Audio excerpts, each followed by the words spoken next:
Point of No Return by Wildheart. First Sin. Prologue.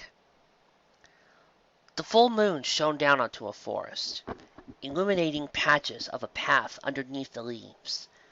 That the trees were not totally dead yet was a testament to their durability, though their longevity would soon come to a close, without the sunlight they desperately required. The road was one never traveled these days, and seldom so even in the days before the coup. It wasn't considered a major road, so it had no spells to light or warm it.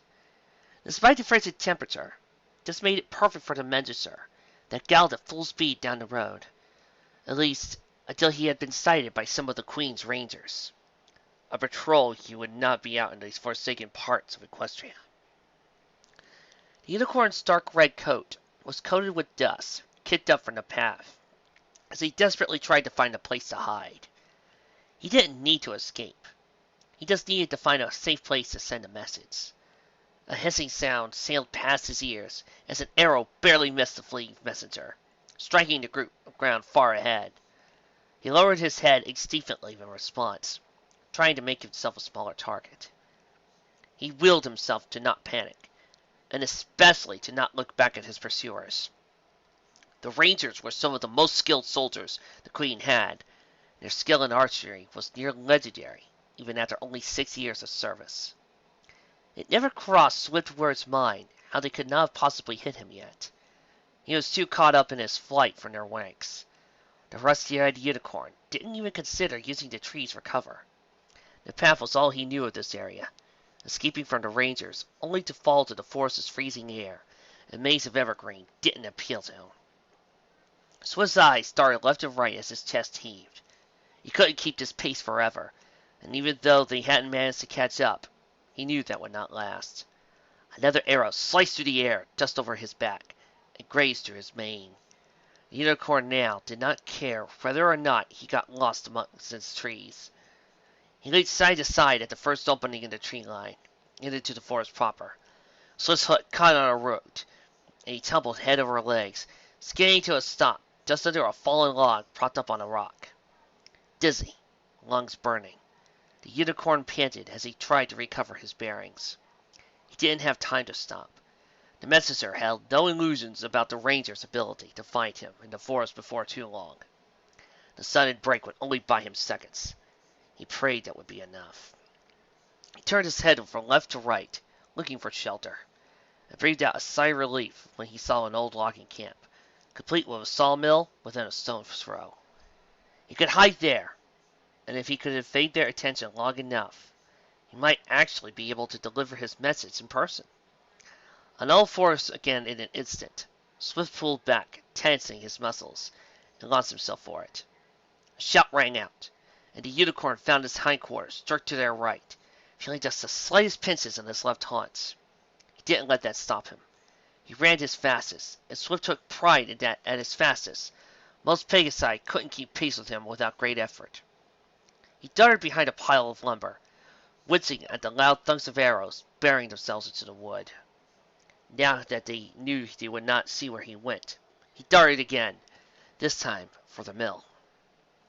He burst through the entrance of the dilapidated building, and pressed himself to the wooden wall to the left of the doorway. It was cool and soft with rot, and he shivered for a moment, the cold finally getting to him.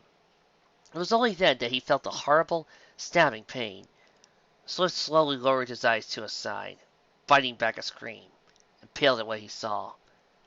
That pincing sensation was an arrow piercing his left rear flank, and the adrenaline had kept him from fully registering it. He grit his teeth, trying his hardest to ignore the pain. He heard hooves outside, and feared the slightest sound would give him away. His side felt so strangely warm, and it only took a few seconds to realize it was coated with blood. The arrow had probably hit a major artery. His heart fell as he realized that the wound from the arrow would likely kill him even if his pursuers did not. And he lowered his chin to his chest, a tear falling from his right eye. He slowly, gingerly reached his muzzle into his saddlebag. He would get this message through, no matter what. It was too important to lose. His teeth grit the letter, the unicorn not daring to use his magic yet. The glow would give him away, and it was too soon. Once the letter was free, Swift soon realized it was far too dark to read the letter. He cursed himself silently, unable to stop a slow hiss of pain shifting had caused him. I think I can remember what it said, he thought to himself, taking a slow, deep breath. It shook and wavered, and Swift brought it in, the bleeding already taking its toll on him. Focus. Focus, Swift. You can't fail now. A sending spell will do it. 25 words. Summon up at 25 words. Only now did he allow his horn to glow, and he heard a shout from outside. Someone had noticed already. He hurried his thoughts and sent the spell, opening his eyes and sighing in relief. His breath cut short, however, as he saw the pony in front of him. The ranger was another unicorn, by the name of Marcus. Ow! With a tan coat and green mane. He had an arrow ready with his magic, strung on a bow made from magic. Swift knew who it was. Fletcher, one of the Queen's lieutenants, one of her most trusted servants. The leader of the Rangers. If he was here, then that meant the letter was truly important. Fletcher stared down at the messenger, and Swift couldn't help but smirk, even in his impending death. You're too late, he spoke through gritted teeth, giddy from blood loss. I already sent it. Now the rebellion knows. The second unicorn smiled, causing Swift's own expression to fail. The arrow was loosed, buried into Swift's chest. He was dead before he hit the ground. Good. Fletcher's horn glowed as he pulled the letter away from the fallen unicorn. Two of his rangers flanked them. Thanks, Stallions. You did great tonight. One of them, a gray Pegasus, gave him a lopsided smile. Thank you, sir! But what was the point of it anyway? He looked at the letter Fletcher's magic held curiously. I'm wondering what that thing says. Why waste another arrow on him? He was going to bleed out anyway. What? And just let him suffer? He was in pain. Give me a break. The unicorn chuckled and shrugged, opening the envelope and holding out the letter in the beige glow. See for yourself. It's not exactly a secret anymore to us. Just don't go telling any pony outside of the Rangers. He and the third ranger, another Pegasus, laughed as the gray inkwine read the letter. In order from Her Royal Majesty Queen Nyx, a battle group 100 strong are to surround the village of Halter's Way, which has been chosen for its distance from both Ponyville and Canterlot, and taken into custody. Every stallion, mare, and foal are to be held for 2 weeks under martial law, then escorted back to Ponyville and declared resistance members, then executed, unless the fugitive Applejack and all of her personnel surrender to the mercy and justice of Queen Nyx. Dark, damp, and gloomy. These were fair words to describe the main headquarters of the rebellion against Queen Nyx. The rock was lit only by candles, and for the most part, they did very little to brighten the halls. In fact, they honestly added to the persuasive sense of doom amongst those ponies that lived in this place. It was only the light they had to go off of, though, deep underground. Natural caverns were dotted all over the world, but this was no natural cavern. It wasn't even old. It had only been around a few years, and no one outside knew of its existence. This was necessary to avoid attention, but it wasn't foolproof. Eventually, someone else would find it. Applejack was already worried that someone had. Oh my gosh. This is Night Never Ended, isn't it? I mean, we got rebels, we got Applejack in a cave, and we got Nightmare Moon ruling over everything. This is Night Never Ended. Sweet! I've been waiting for a sequel to that story for a while. But, martial art fruit user, I'm not Nightmare Moon. You're right, Nyx. You're Nyx. That's all you are. But that was in the back of her mind right now. Right now, her attention was on candles. Rather, the lack of them. They used the bare minimum they could, which was why so many felt morale was low at the moment. No, It couldn't be the stranglehold of endless night over Equestria, or the fact that, at any moment, they could be attacked by the endless armies of their ruler. No, the big problem was lighting. The former co-owner of Sweet Apple Acres had to admit morale was important. But this was simply petty, she felt. After all, of all the reasons they currently have low morale, she highly doubted that more candles would solve anything. She welcomed the knock on her door with a sigh of relief, tossing the complaint to the side. It landed in a clutter, which was possible to avoid on her desk. "Come on in!" She smiled to the blue earth pony that came in holding a piece of paper in his teeth. But that smile faded when she saw the grim look on his face. "What's the matter?" The stallion placed the paper in front of her. "I think you should read this, Commander Apple." He stated shortly, and waited. The orange pony looked down on it, frowning. It wasn't long, just a short 25-word communique, so it did not take her long for her to bow her head, wincing. "How should we proceed, Commander?" Applejack took a few minutes to respond, prompting a "Commander" from the mail. When she finally spoke, it was slowly and quietly. "I'll need you to get Magic Scissor Silver in here right now. Don't you let him tell you to come back later. This is important." She rubbed her eyes, finding out the fatigue that was setting in faster due to the shock of what she had just read. The stallion immediately turned to leave, but stopped when Applejack added, "Oh, get Trixie here too. Tell her we need that spell she devised. She won't like it, but I think you can handle one-man mare, can't you, River?" The blue pony paled a bit, but nodded and ran off, leaving Applejack to stew. She read the message again and again, but it didn't change like she hoped. "Guess they must have got Swift.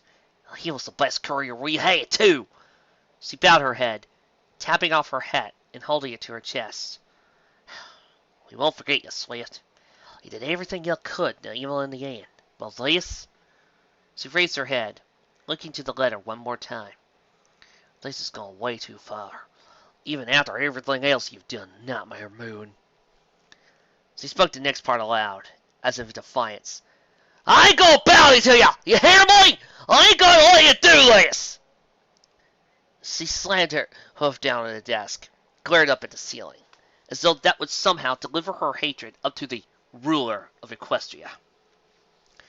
Applejack winced as an entire stack of papers fell to the floor, as he had begrudgingly got up to put all back in place when the door burst open, and in came Trixie, formerly the Great and Powerful, now just Trixie. "Applejack! You are not doing this to Trixie! You will not dare!" The earth pony winced and slowly turned around to face the gray-blue unicorn, Trixie. She was cut off almost immediately by Trixie, all but yelling, "No, Trixie will not calm down! Trixie cannot simply believe that you have the gall to have this spell used! Trixie is ready! She just needs more practice, just a little more time!" It was her turn to be cut off, by a forehoof stuffed in her muzzle. "Trixie, we ain't got more time. Read this." The farm mare pulled the resisting unicorn to her desk, and all but had to force her to look down at the letter, knowing she would never overpower the earth pony, and not wanting to face the indignity of trying. The show mare glared down at the letter. After a few seconds, her expression changed from rage to horror. She wouldn't!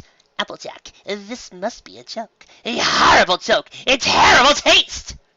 Trixie's head turned to face Applejack's, her gaze playing with the element of honesty for affirmation. Applejack just slowly took her head. "I'll need your help, Trixie. I know this ain't fair to you, and I'm sorry." She hugged Trixie tight with her forelegs, continuing, "But we're out of time. We need Twilight and Dash, and we need them now." Trixie didn't pull away, but she didn't return the hug. She turned her gaze down, but it was still angry. "I am ready. Where is..." The sound of her throat being cleared made the both of them jump, flushing, and the doorway was a light gray unicorn with a similarly colored mane. "I hope I'm not interrupting anything, Commander." Applejack scrunched her face a bit, looking to the upper right corners of her eyes. "Nope, no now!" Trixie couldn't help but snicker. The farm mare grumbled, poking her in the side. Never mind that. We got a spell, and we need to cast it tonight. Trixie will give you the details. Miss Trixie, the spell you are asking for, it's so very complex, so very little margin for error. Are you sure about this? Applejack sighed. She had been resting her eyes, chin lay on her desk, as Trixie had described the spell. She knew she should have been paying attention, but to the farm mare, nothing they were saying made any sense. I will be assisting you with the spell. It is meant to be cast in ritual form, so our resident zebra ritualists should be all present as well. I am concerned about what may happen if even a single mistake is made. The mistakes could be... We ain't got a choice here, Silver, Applejack interrupted. Trixie's fancy mathematics all pointed to this being as the only thing that's going to work. The only thing. Trixie's smug smirk at being packed up by her commander turned into a concerned frown as Applejack repeated what she had said, sounding more like she was trying to convince herself than Silver. The only thing. Trixie caught to the side as Applejack's head slumped to the desk. She knew the Earth Pony was about to cry. The show mare would not be letting that happen in front of the resistant leader stallions or mares. Silver, please, get everything together. That we are going to need, as my notes specify. She practically shoved a book into the other unicorn's chest of magic, making him oof, a flat look on his muscle. Yes, ma'am. He left a curt nod. Trixie leapt to Applejack's side, rubbing at her shoulders. The farm mare started to sob in her desk, and Trixie could only hold her, biting her lip. She was never good at cheering up anyone. Come now, Applejack. You should have a nap. I have to prepare for the spell. She walked out, leaving the Earth Pony to cry. Trixie wasn't heartless. She felt guilty. She knew that she should at least cheer up her lover, but she was still angry. Trixie still had her pride, after all, even if it wasn't all-encompassing as it used to be. Applejack didn't expect the show mare to comfort her anyway. She felt like she had authorized something horrible. This wouldn't be fair to Twilight or Jas. She knew she had no business asking favors of mares she never met, even if those mares were her friends in this world. She just hoped they would forgive her. She wasn't exactly sure how she would forgive herself. She decided to take Trixie's advice and nap, rather than get lost in her thoughts. Her slumber wasn't exactly restful. See? Told you! This is so totally Night Never Ended, but with Nyx! We even have Trixie in it! I mean, oh my gosh, all we need now is to reveal that Rainbow Dash is actually a Shadow Bolt and actually was the one who betrayed everybody, and we're gold! Applejack watched as the ritual magic unfolded. It was mostly overseen by zebras, who were suffering just as much as any pony had under the tyranny of Nightmare Moon. Trixie had figured that, since this kind of magic was more their forte, they should be the ones to perform it. The unicorns were there mostly to provide magical backing, beyond what the magical diagrams on the floor of the chamber alone could have provided. Finally, there was also a few officers of her resistant movement there to observe the ritual in its casting, as this was a momentous event. They were, of course, to remain strictly silent and still if they wanted to be there. Trixie watched the proceedings with some distaste, now and then sending the Earth Pony a baleful glare. It wasn't just the tastelessness of what was happening. It was also that it was rendering her largest part in the resistance moot and void. She would be useless in her mind. Applejack avoided looking at her. Honestly, she had enough to feel guilty about, and the light blue unicorn would be dealt with later. Despite her misgivings, however, as soon as one of the unicorns supporting the ritual faltered, she jumped in to replace him immediately. Applejack smiled proudly. Trixie had grown over a lot over the past 3 years. She only wished the show mare could keep a lid on her temper better. The result of the ritual began to take shape before their eyes. Those attending held their breath in anticipation. A shimmering in the air, similar to a heat mirage, rose up from the diagrams and began to split apart. The effect was not unlike fabric being ripped apart from being tugged too hard. and the blue portal that showed a purple unicorn standing in a crowd in the middle of Ponyville Street, keeping an eye out. It seemed like she said something was wrong, and Applejack felt twinge of guilt.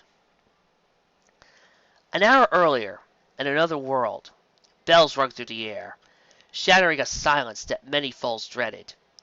It was met with a cheer, a joyous young uproar, as many a young one raced for the doors of their school, and into the warm afternoon sunlight. Celestia's light graced them all, but they hardly noticed. After all they cared about for the moment was freedom. Mothers and fathers waited for their children, most with smiles, though there were always parents of a foe who had gotten themselves into mischief. One particular mare was truly the most important thing in the morning, though she wouldn't know it. At least not yet. One of the fillies exiting the building was a small, black-coated alicorn with a purple mane and tail. Her wings were hidden under a specially tailored vest, though at this point it was unnecessary. Everyone present knew who she was, and some were rather unhappy with her continued existence. Perhaps rightfully so, but they held their tongues, either out of fear or respect for the judgment of the sisters that ruled Equestria. Waiting for this particular foal, that mare called out her name. Nyx! It was really unnecessary. The moment she stepped from the schoolhouse, Nyx had bolted toward her mother, in full gallop. She was tripped up by her own traitorous hooves right in front of Twilight, but a warm, magic glow surrounded her, and lifted her to the unicorn's back. Hey now, I'm not going anywhere. Twilight laughed, nuzzling the young foal, before she turned to take her home. I know, Mama. I'm just so happy to see you. Every day, the same greeting. Every day truly meant. As they started off, though, Twilight spied a glint in the sunlight and looked down to it, seeing a small purple hairpin on the ground. Double-checking her false state, the unicorn laughed softly at this messy fallen hair. Wait a second, little filly. Your hairpin fell out. Twilight's horn glowed as she lifted the metal spring from the ground. Nyx visited impatiently as her adopted mother gently pulled the foal's purple mane back and slipped the pin in place. I found your head pin, so you're not going to have to wear this anymore once we get back. Do I have to wear it now? The alicorn pouted, not liking the feeling of her mane being pinned down like this. She brushed her hose over her hair, but didn't touch the pin. Sure do. If Verity saw your mane like that, you wouldn't get any homework done today. Before her daughter could grumble about the homework, she added, Instead, you'd be cooped up in her boutique while she fixed it, sitting there, for hours. On second thought, Mama, I like this hairpin. On the way home, Twilight paused by a stall selling slushies, and Nyx bounced a bed on her back. Even as she winced, Twilight couldn't help but chuckle at the pleas issuing from her young charts. Mama, can I please have a slushie? Please, I've been good. The lavender unicorn rolled her eyes at the obvious error in grammar, though she smiled good-naturedly. I don't know. How good a filly could a foal be if she says can instead of may? Nyx opened her mouth to protest such unjust logic, though she could only pout, clearly defeated before this argument had even begun. May I please have a slushie, Mama? All right, all right.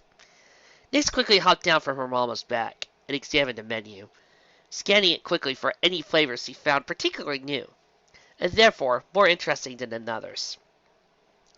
Though Twilight trusted the inhabitants of Ponyville not to do anything rash to the filly, her violet eyes scanned the crowds, brows furrowed.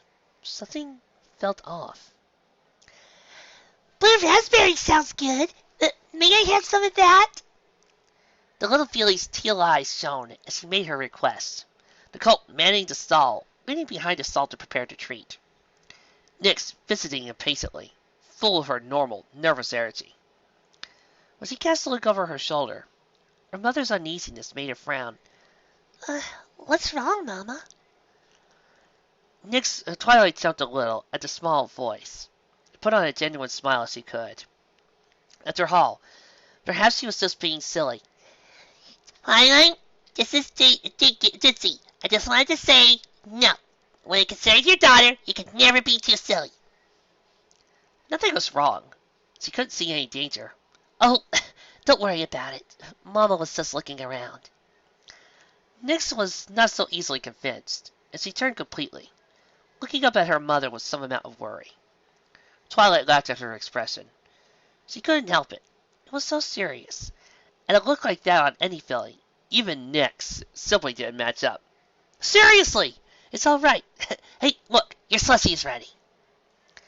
The foal happily spun around to receive her treat, just as the colt raced it down to her. He started, dropping the large paper club. A split second in the air had appeared, and many ponies in the crowd grasped in horror. The filly spun around to see it, and those teal eyes widened. Seeing Nyx, the Twilight disappear into it, she had been sucked into a whirlwind. The small black filly stared for a moment, frozen in shock as the portal closed up, and was gone with no trace of its former presence. Nyx's first instinct was, of course, to panic. Mama! Her bottom lip began to quiver, head jerking left to right, dead to find her mother. The alicorn didn't want to believe her mother could not simply be found in the throngs of stunned ponies filling the street. She forgot her Slushy entirely, darting into the crowd before the sales pony could stop her. Mama! Her eyes watered, blurring her vision. Her body trembled as she ran to one spot then another, weaving around and through the afternoon crowd with no real rhyme or reason. Soon she was crying, Mama!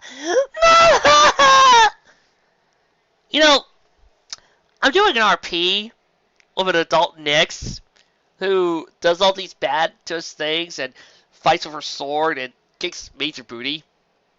I'm also writing Sins of an Alicorn, where Nyx is an adult kicking butt, taking names. So, I just want you people to remember that as I am reading a fic where Nyx is right now crying for her mommy. Hey, I'm only, 11 in this? And my mother's very important to me. You leave me out of this. Sorry, Nyx. Where am I? Applejack was beside with her panic and rage. The Earth Pony ran right up to one of the zebras, seeming all the world as she was going to start kicking at any moment. Where's Twilight? Where's Rainbow Dias? The poor, singled-out pony held up his forehooves, shaking his head. I don't know, Commander. The spell, it worked as we intended. The Unicorn of Pegasus should be in our world. Applejack glared hosed into him. Her teeth gritted as she struggled with herself to remain calm enough to retort to Trixie. And to her Trixie's credit, came to the restless rescue, dragging the inferior mare away with her magic. She's supposed to be higher! The statement being punctuated with a stamped hoof, to resist his leer, not to be deterred from the topic, even as he was pulled back. She continued, her hooves actually digging into the solid rock floor, a testament to her strength that caused the object of her frustration to gulp nervously.